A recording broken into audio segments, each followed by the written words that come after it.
അപ്പോൾ നമുക്ക് അടുത്ത ന്യൂസിലോട്ട് പോകാം. അടുത്ത ന്യൂസ് സൈബർ കുറ്റകൃത്യം. രാജ്യത്ത് 85 ലക്ഷം മൊബൈൽ കണക്ഷനുകൾ വിച്ഛേദിച്ചു. ടെലികോം മേഖലയിലെ സുരക്ഷ വർദ്ധിപ്പിക്കുന്നതിൻ്റെയും വഞ്ചന, തട്ടിപ്പുകൾ എന്നിവ തടയുന്നതിൻ്റെ ഭാഗമായി രാജ്യത്ത് ആകമാനം 85 ലക്ഷം മൊബൈൽ കണക്ഷനുകൾ വിച്ഛേദിച്ചു. ഡിപ്പാർട്ട്മെൻറ്റ് ഓഫ് ടെലികമ്മ്യൂണിക്കേഷൻ്റേതാണ് ഈ നടപടി. വകുപ്പ് വികസിപ്പിച്ചെടുത്ത ആർട്ടിഫിഷ്യൽ ഇൻ്റലിജൻസ് ഉപകരണം നൽകിയ വിശദമായ വിശകലനത്തിൻ്റെ അടിസ്ഥാനത്തിലാണ് ഇത്രയധികം കണക്ഷനുകൾ റദ്ദാക്കിയത്. വ്യാജരേഖകൾ ഉപയോഗിച്ച് നേടിയ 78.33 ലക്ഷം കണക്ഷനുകളും സൈബർ കുറ്റകൃത്യങ്ങളുമായി ബന്ധപ്പെട്ട 6.78 ലക്ഷം കണക്ഷനുകളും വിച്ഛേദിക്കപ്പെട്ടവയിൽ ഉൾപ്പെടും. ഓക്കെ, അപ്പം 85 ലക്ഷം മൊബൈൽ കണക്ഷനുകളാലും ആണ് വിച്ഛേദിച്ചിരിക്കുന്നത്. അത് ശരിയായിട്ടുള്ള രേഖകളില്ലാത്തതിൻ്റെ പേരിലോ അല്ലെങ്കിൽ എന്തെങ്കിലുമൊക്കെ സ്കാം ചെയ്യാൻ വേണ്ടിയിട്ടൊക്കെ ആയിട്ട് എടുക്കുന്ന ആ ഒരു സിം കാർഡൊക്കെ ഉണ്ടാകും. അപ്പോൾ അതൊക്കെ വിച്ഛേദിച്ചിരിക്കുകയാണ്.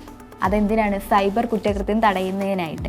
സൈബർ കുറ്റകൃത്യം ഇപ്പം വർദ്ധിച്ചുകൊണ്ടിരിക്കുകയാണല്ലേ. നമ്മൾ വായിക്കുന്ന കാര്യങ്ങളാണ്. പലതരത്തിലും പല സ്ഥലങ്ങളിലും ഇപ്പോൾ ഓൺലൈനായിട്ടൊക്കെ പോലീസ് വന്നിട്ട് പിടികൂടി എന്നൊക്കെ കേസൊക്കെ കണ്ടിട്ടില്ലേ. അപ്പം അങ്ങനത്തെ ഓരോരോ ന്യൂസൊക്കെ വരുമ്പോൾ അതിന് വേണ്ടിയിട്ടാണ് ടെലികമ്മ്യൂണിക്കേഷൻ ഇങ്ങനെ ഇത് വിച്ഛേദിച്ചിരിക്കുന്നത്.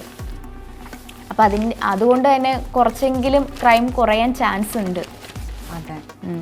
ഇതിൻ്റെ അടിസ്ഥാനത്തിൽ വ്യാജ കണക്ഷനുകൾ ഒഴിവാക്കുന്നതിന് ടെലികോം സേവന നേതാക്കൾക്ക് വകുപ്പ് പുതിയ മാർഗനിർദ്ദേശങ്ങൾ നൽകിയിട്ടുണ്ട്. ടെലികോം കമ്പനികൾക്ക് വേണ്ടി ഉപയോക്താക്കളെ എൻറോൾ ചെയ്ത് സിം കാർഡുകൾ നൽകുന്ന ഫ്രാഞ്ചൈസികൾ, വിതരണക്കാർ, ഏജന്റുകൾ തുടങ്ങിയ എല്ലാ പോയിന്റ് ഓഫ് സെയിൽസ് കേന്ദ്രങ്ങൾക്കും രജിസ്ട്രേഷൻ നിയന്ത്രണങ്ങൾ ബാധകമാണ്. പുതിയ മൊബൈൽ കണക്ഷനുകൾ നൽകുന്നത് സുരക്ഷിതത്വവും സുതാര്യവുമാണെന്ന് ഉറപ്പുവരുത്താൻ ലക്ഷ്യമിട്ടുള്ളതാണ് ടെലികോം വകുപ്പിൻ്റെ ഈ നടപടികൾ.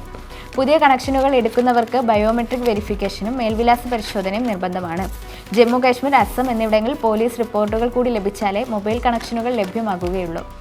വ്യവസ്ഥകൾ ലംഘിച്ച് കണക്ഷനുകൾ നൽകിയാൽ ബന്ധപ്പെട്ട POSകളിൽ നിന്ന് ടെലികമ്മ്യൂണിക്കേഷൻ വകുപ്പ് പിഴ തുകയും ഈടാക്കും. തെറ്റായ വിവരങ്ങളിലൂടെയും വഞ്ചനാ പ്രവർത്തനങ്ങൾ വഴിയും കണക്ഷനുകൾ നൽകുന്ന പോയിന്റ് ഓഫ് സെയിൽസ് കേന്ദ്രങ്ങളെ കരിമ്പട്ടികയിൽ ഉൾപ്പെടുത്തും.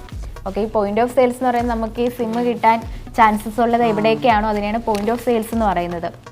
അത് പലതരത്തിൽ കിട്ടും. ഫ്രാഞ്ചൈസികളോ വിതരണക്കാരോ ഏജൻറ്റുമാരോ അങ്ങനെ പലതരത്തിലായിട്ട് നമുക്ക് കിട്ടാറുണ്ട്.